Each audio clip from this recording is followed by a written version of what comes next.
Hello everyone, I'm looking at Lollipop Chainsaw today. This game is another Suda51 game, kind of after he made it big with No More Heroes. He kind of made a bunch of other games that through his own notoriety people went into. And so this was one of those very, I guess, quirky, funny kind of titles where they took a kind of comic book 1950s setting and just put zombies in it because zombies were obnoxiously everywhere, so why not put it in here? And of course the main cheerleader is able to have a rainbow colored chainsaw, so you have the cute versus the creepy versus the classic all in this one big package. And yeah, the game itself is crazy and fun and a great action game too. It's kind of sad, though, that we don't really see more games like this, where it seems like a pretty simple, aesthetic, something that honestly an American could make and go with, but it's just not. I don't know. They're just the creative juices just wouldn't make it. I don't know. It's just kind of weird to me that something this good and this kind of fun exists. The game itself, it's not super, I would say, replayable. It's kind of like a one-time thing. The novelty of the quirkiness of the characters kind of wears off. And of course, Juliet, who's the main character, her boyfriend's head gets detached, but is still alive and hangs on the back of her uniform. And so her job is to basically go around and, restore his body and while taking out all the zombie bosses.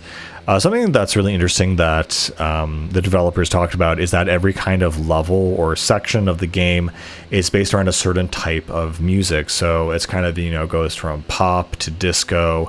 And then by the end of the game, you're doing kind of punk rock or, grunge, really. And so it's the different kinds of decades of the music genres. And they have a boss and a theme and the whole thing surrounded by that idea and concept. Now that I just think about it, I remember High School of the Dead probably came out around the same time as this, so I wouldn't be surprised if it was. But yeah, it reminds me a little bit of that kind of, setting. This ridiculous high school zombie, video game. Anyway, there's really not much to say about this game. You basically have the basic gameplay loop of, combat with all of Juliet's combos. There's a lot of really cool things you can pull off and finishers and, funny things like that. It almost reminds me a lot of Mad World, maybe it's just because of the chainsaw. And you have the whole aesthetic of, the funny poppy rainbow kind of culture. Have, a teenage girl and her boyfriend, and now she's going to heckin' save the world. And, so the combat loops into cutscenes and exposition and then back into, combat until finally you reach the final boss.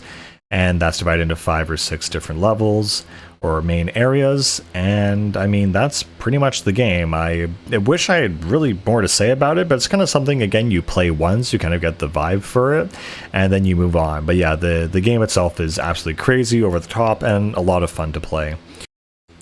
But yeah, you get, basic upgrades, health upgrades, weapon upgrades, different moves. It's a very short, game of maybe 6 to 10 hours.